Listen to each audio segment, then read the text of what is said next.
Assalamualaikum warahmatullahi wabarakatuh. Alhamdulillahirrahmanirrahim. Wassalatu wassalamu ala asyrafil anbiya wal mursalin sayyidina Muhammad wa alihi wasallam. Hormati Bapak Dr. Salim, Ketua Majelis Syuro PKS, Bapak Presiden PKS Bapak Ahmad Syekhu, Pak Sekjen, tiap hari berkomunikasi dengan saya. Nah, terima kasih. Ananda, Haye, Agus, dan juga tadi ada Saudara Ali, dan wabil khusus Saudara Anies Baswedan.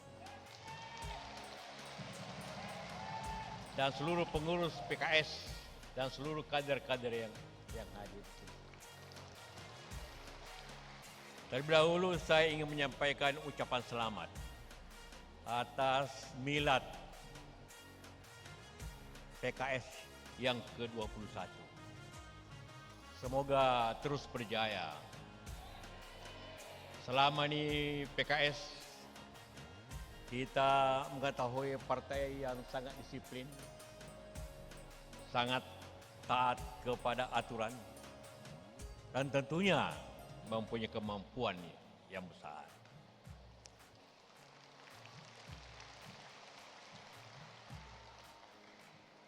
Di DPR ada 9 partai. Kita tahu semua. 3 yang memakai nama Demokrat. Partai Demokrat sendiri, Partai PDIP Perjuangan, dan juga Nasional Demokrat Nasdem. Dan yang lainnya ada Kebangkitan, ada Amanah, ada Persatuan, dan lain-lain. Karya. Hanya PKS yang memakai nama Keadilan Sejahtera yang merupakan tujuan kemerdekaan yang tercantum dalam Undang-Undang Dasar muka 5 yang tidak bisa boleh dirubah, yang mengatakan bahwa tujuan kita merdeka adalah merdeka, bersatu, berdaulat, adil, dan makmur, sama dengan sejahtera. Kita sudah merdeka, kita sudah bersatu, walaupun kadang-kadang konflik. Kita sudah berdaulat. Yang harus terus dijaga di tingkatan ialah keadilan dan kesejahteraan. Karena nama itu penting, bukan hanya untuk dikenal, tapi merupakan falsafah hidup, merupakan tujuan. Tentu Demokrat juga mempunyai tujuan yang sama dengan cara Demokrat. Demokrat itu cara untuk mencapai tujuan. Kalau PKS berbicara tentang tujuan. Karena tentu bukan hanya untuk menjadi nama, tapi harus menjadi falsafah hidup dari Anda semua yang hadir di sini. Menjadi tugas sehari-hari daripada semua kader PKS untuk menjaga keadilan dan kesejahteraan bangsa ini. Selama kita merdeka, ada 15 kali konflik, mulai daripada Madiun, RMS, PRRI, Permesta, Tim-Tim, Poso, Ambon, Aceh, Kalimantan, dan sebagainya. 10 konflik itu karena ketidakadilan. Aceh tidak memberontak karena ingin syariah, itu bukan. Dia merasa ekonomi Aceh sangat kaya tapi mendapat lebih sedikit. PDRI Permesta berontak Bukan karena ingin merdeka, tapi kenapa daerah kurang diperhatikan?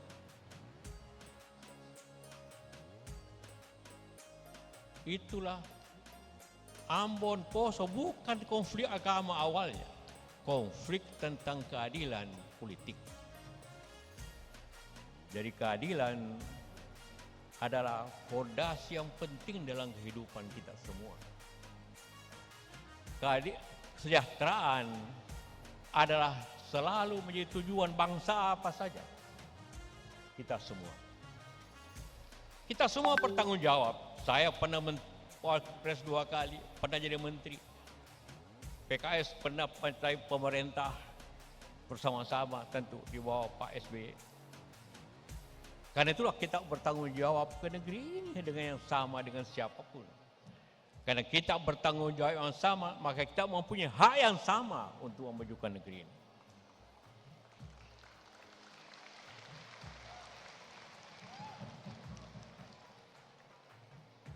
Kita berbicara partai tempat ini, ulang tahun partai.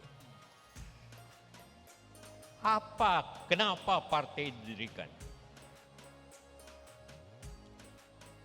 Dalam Pancasila yang keempat, sila 4, kerakyatan yang dipimpin oleh hikmah kebijaksanaan dalam permusyawaratan perwakilan. Artinya kita menuju bangsa ini dengan musyawarah perwakilan. Karena itulah perlu, tidak mungkin 270 juta berkumpul bersama. Karena itu ada perwakilannya, dan perwakilannya itu adalah partai. Sehingga fungsi partai adalah sangat penting seperti disampaikan juga oleh Pak Salim, bahwa mewakili seluruh rakyat. Memang begitulah dimanapun. Sejarah partai di Indonesia tentu berubah sesuai zaman. Partai pertama didirikan Indonesia Partai yang didirikan oleh Dr. Sdek bersama Pak Dr. Cipto Mangkukusumo, Pak Dewantoro. Kemudian Serikat Islam, kemudian PNI, juga PKI, ada partai-partai Katolik. Adalah fungsi waktu itu kesadaran berbangsa. Zaman Jepang Matsui berdiri sebagai wadah masyarakat Islam. Zaman kemerdekaan Pak Bung Karno mula-mula banyak partai, kemudian disederhanakan dengan prinsip Nasakov, nasional, agama, dan komunis. Soeharto dengan demokrasi terpimpin menyebabkan dari banyak partai menjadi 3 partai.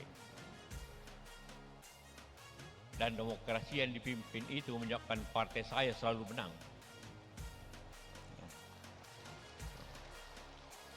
Reformasi merubah semua itu. Kita berada di sini karena hasil reformasi kumpulan PKS. Apa maknanya? Bahwa memang perubahan demi perubahan adalah sesuai zamannya. Tadi disampaikan Pak Salim, lanjutkan yang baik, sempurnakan yang belum sempurna, dan ganti yang tidak bermanfaat.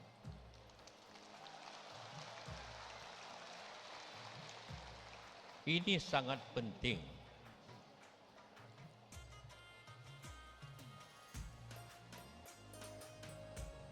Karena tanpa perubahan. Karena kenapa kita menetapkan presiden itu hanya 10 tahun. Pengalaman sebelumnya,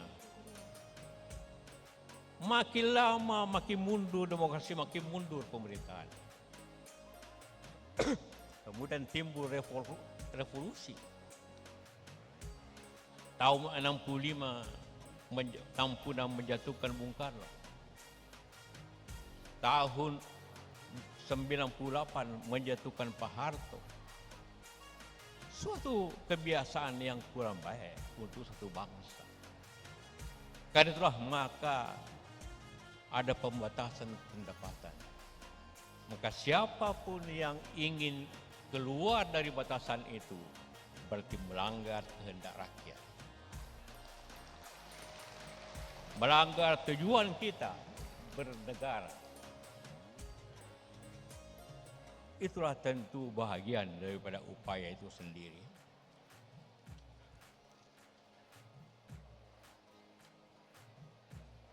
Tentu menjadi tujuan kita bersama bahwa kita menuju suatu tujuan.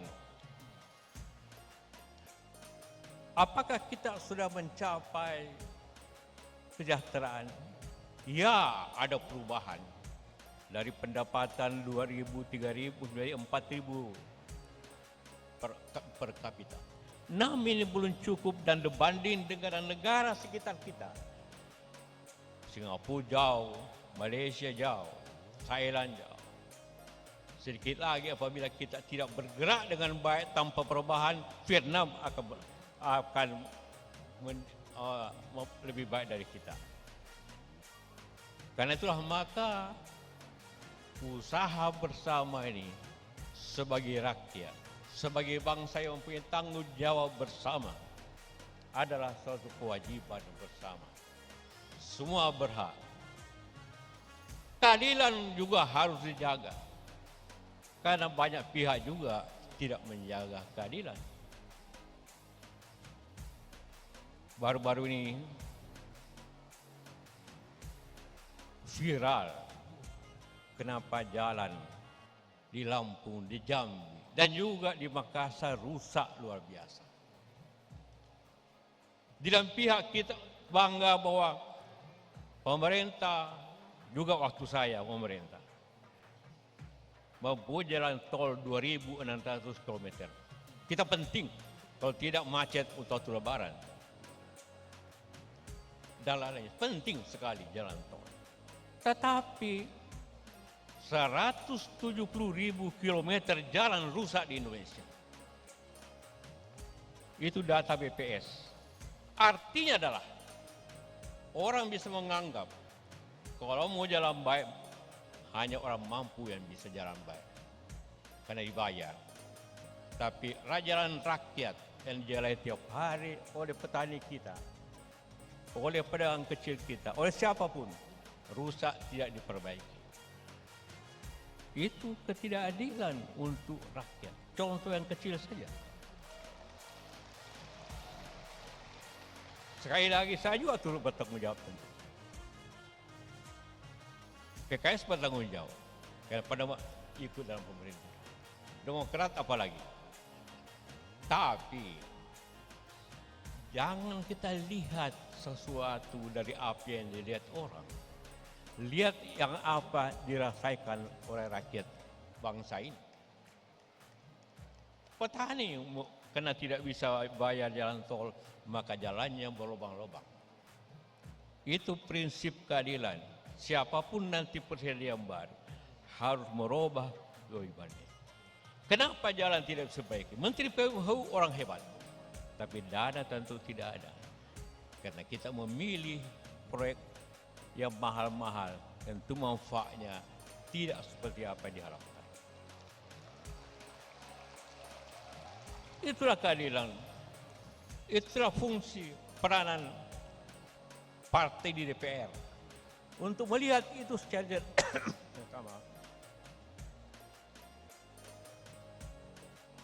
jernih.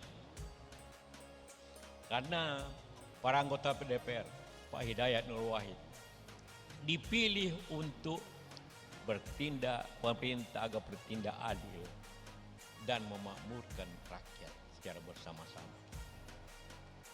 Kita bersama-sama harus melakukan itu. Kita bangga akan jalan tol. Tapi jalan yang dijalani hanya yang bisa bayar. Jalan lainnya 30% jalan di Indonesia sulit dipakai. Menurut BPS, bukan menurut saya. Ini contoh ketidakadilan. Tadi digambarkan rumah-rumah. Kedua, kita memang kaya, bangsa ini. Semua punya. Ada batu bara, ada nikel, ada bauksit, ada aluminium, ada baja, ada besi. Tapi yang mengolahnya sebagian besar dari Cina. Bawa buruh, bawa pekerja, bawa modal, dan kirim ke negerinya. Apa yang kita dapat? Pajak tentu, tapi pajak pun dikurangi untuk kepentingan mereka. Maka alam kita tergerus hanya untuk mendapat sedikit. Apakah Cina menerima pekerja kita untuk menambah di Cina? Pasti dia tidak mau. Apakah Amerika mau menerima kita orang 1.000 untuk bekerja di sana dengan? Tentu tidak. Kenapa? Karena kita atau pemerintah tidak percaya kepada rakyatnya sendiri yang mampu. Saya juga sekarang saya pengusaha. Tapi sebelumnya usaha bukan lagi saya laksanakan oleh anak saya, oleh adik saya. Membuktikan bahwa bangsa ini maju, cuma tidak dipercaya. Dulu orang mengatakan semua listrik kasih orang asing kerja. Impor saja. Kita bertekan. Tidak. Insinyur bangsa ini, pekerja bangsa ini sanggup bikin itu. Dan kita buat 100% buatan rakyat PLTA, Green Energy. Sekarang kita bikin smelter. Semua orang bilang mesti buatan Cina. Tidak, buatan Indonesia bisa. Kita bikin 99% pekerjaannya anak-anak muda dari kampung. Hanya 3 orang dari Cina untuk mengawasi pemasangan yang memang kita impor dari dia. Tapi tidak ada tukang las, tidak ada pekerja, tidak ada lain. Mampu. Jadi percayalah negeri ini. Percaya kekuatan kita. Kalau kita sendiri tidak percaya kekuatan kita, maka bangsa ini tidak percaya. Seperti ayat yang disampaikan oleh Pak Dr. Salim tadi. Bangsa berubah kalau bangsa itu yang merubah dirinya. Negara berubah kalau pemerintah tidak merubah caranya. Karena perubahan itu tidaklah mutlak untuk semua dirubah. Tapi apa yang mungkin lebih baik. Itulah tentu tugas kita semua untuk mensejahterakan rakyat ini, mensejahterakan bangsa ini. Ada satu hal yang sangat penting antara keadilan dan sejahtera. Riset Bank Swiss mengatakan, di Indonesia itu 1% orang menguasai 50% harta nasional. 1%. Kemarin saya pidato di HP mengatakan, dari 10 orang kaya cuma 1 pribumi. Cuma 1. Dari 100 kira-kira cuma 15. Jadi apa yang dikatakan tadi benar. Apakah ini negeri itu yang kita butuhkan? Tentu tidak. Tetapi kita merubah diri sendiri. Kita kekurangan. Kenapa orang Tionghoa sukses pedagang? Karena dia bekerja keras. Dia pintar mengelola pasar. Kita tidak salahkan mereka. Mari kita introspeksi diri. Bahwa kita juga bisa berusaha. Bisa jadi pengusaha yang baik. Rasulullah berdagang dari umur 13 sampai 40. 27 tahun. jadi rasul dan 40 sampai 63. Jadi lebih lama berdagang dibanding jadi rasul. Padahal kita dianjurkan para ulama untuk mengikuti cara hidup Rasulullah. Tadi Pak Salim harus kaya, iya. Tanpa Khadijah yang kaya, tanpa Abu Bakar yang kaya, bagaimana Islam bisa berdakwah? Bagaimana Islam bisa berkembang tanpa ada yang kaya di belakangnya?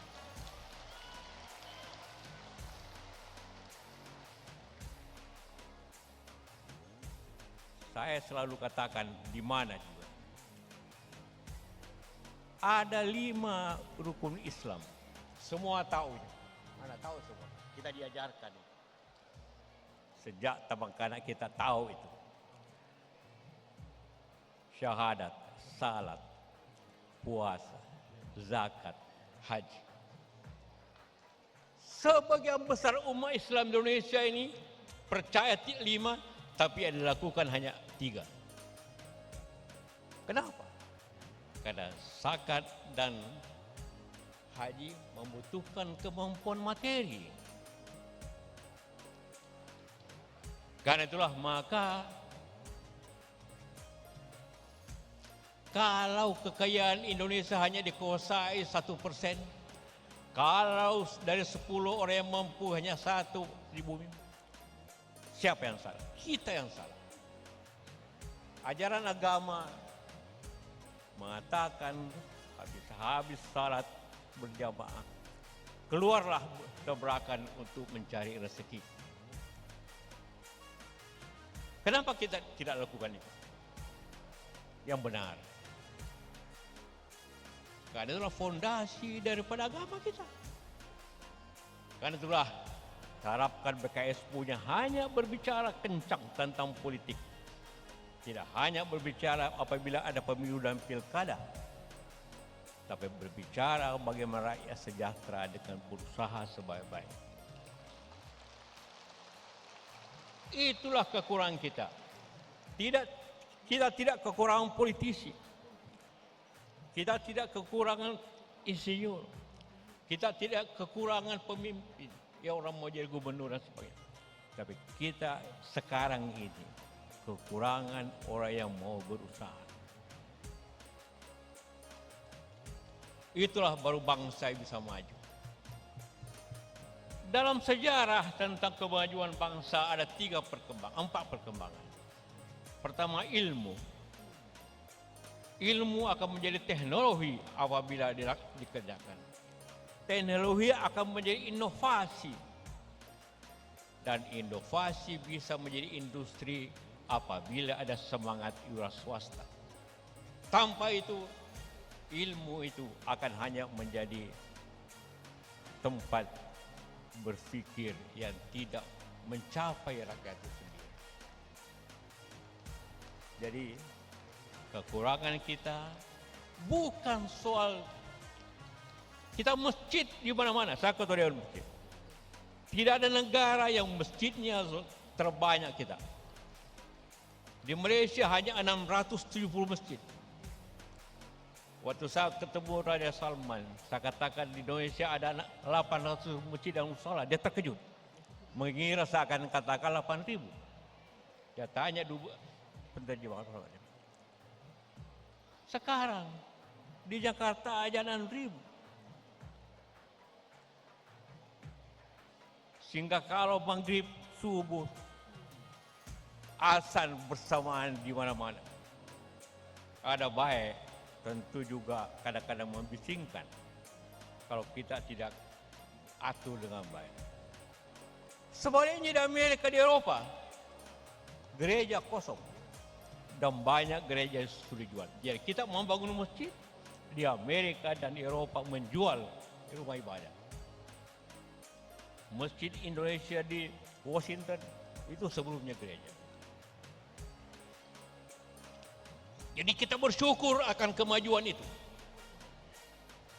Tapi ekonomi kita, bukan kita yang menguasainya. Kita yang maksud adalah kita ini yang hadir di sini.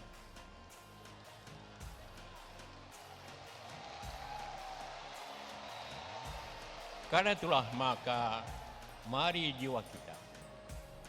Kita tidak ingin merusak. Siapa pasangkan ITB, siapa pasangkan Jamada, Luna tidak boleh merusak. Yang maju biar dia maju. Kita belajar yang maju. Dalam rapat pemuda masjid saya katakan dan juga pengurus DMI. Kalian ingat hadis Rasulullah. Utlubul ilmu walau bisin. Belajarlah sampai di Cina. Karena di sini banyak Cina, buat apa ke Cina? Belajar aja pada Cina. Jadi bukan kita akan meruntuhkan ini, tidak. Belajar dari mereka kita. Jangan menerima nasib. Barulah kita bisa menciptakan tujuan PKS. Kesejahteraan.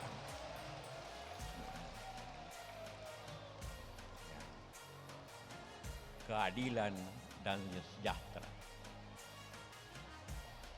Karena itulah maka apa yang kita hadapi akan datang. Kita hadapi masalah ekonomi, masalah politik, masalah keamanan, dan juga masalah sosial. Apabila ini berlangsung terus akan terjadi masalah besar. Kita harus berusaha jangan terulang 65, 65, 66, 74, dan 28. Jakarta dibakar. Kita tidak mau itu. Karena sebelum itu terjadi, maka kita harus berkeadilan dalam ekonomi, berkeadilan dalam politik. Tapi kita harus berusaha.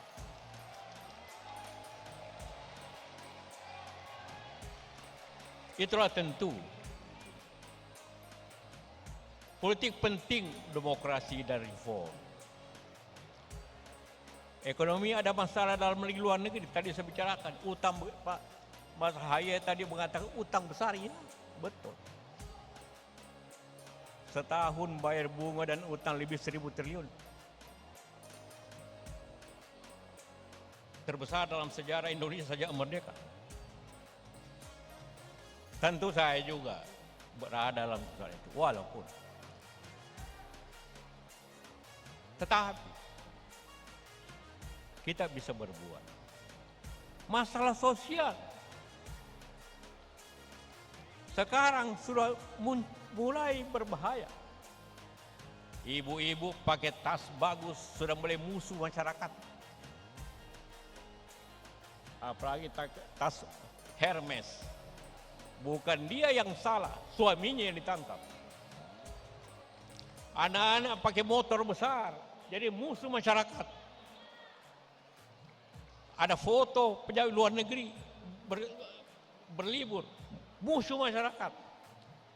Satu langkah lagi apabila ini tidak selesaikan keadilan, akan jadi lagi tahun 98. Dan kita tidak ingin itu, kita harus hindari itu. Dengan pemerataan yang adil.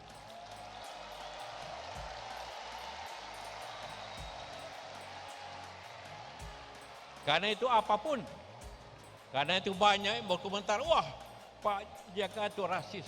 Justru saya menjaga agar tidak jadi rasis. Kita bebas berbicara, tapi yang rasis itu klaim merusak. Akan terjadi apabila tidak ada keadilan.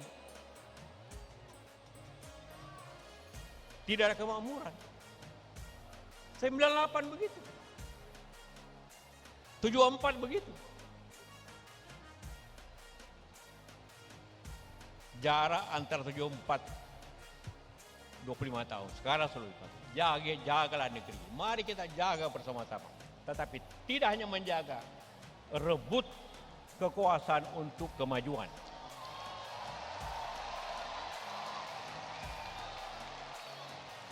Pemilu itu memang merebut kekuasaan dengan demokrasi. Tapi kekuasaan harus dibuat untuk itu. Itulah keamanan, masalah di Papua, Bung Anies. Mudah-mudahan tidak terjadi. Jadi banyak masalah-masalah. Saudara Anies, adindanya, 5 tahun Anda akan bukan tempat yang nyaman untuk mengurus negeri itu. Tetapi kalau bisa diselesaikan, merupakan heroes dan pahlawan kemanusiaan, kemajuan. Berutang gampang, tapi yang susah membayar utang.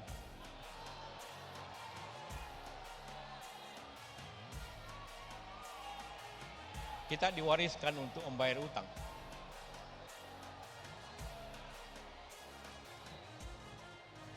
Tapi pahlawan yang sebenarnya ialah yang menyelesaikan persoalan. Pemberani yang sebenarnya ialah berani untuk tampil menyelesaikan persoalan.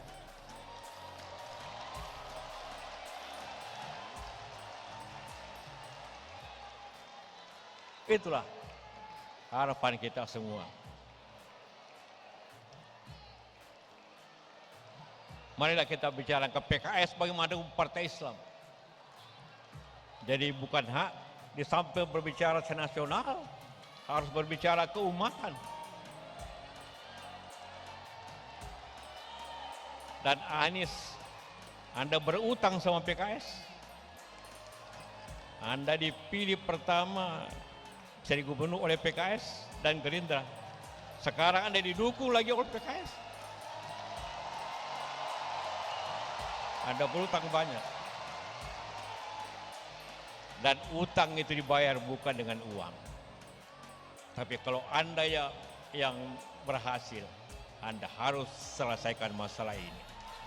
Itulah utang yang harus dibayar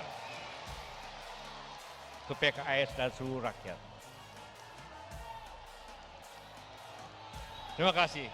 Wassalamualaikum warahmatullahi wabarakatuh.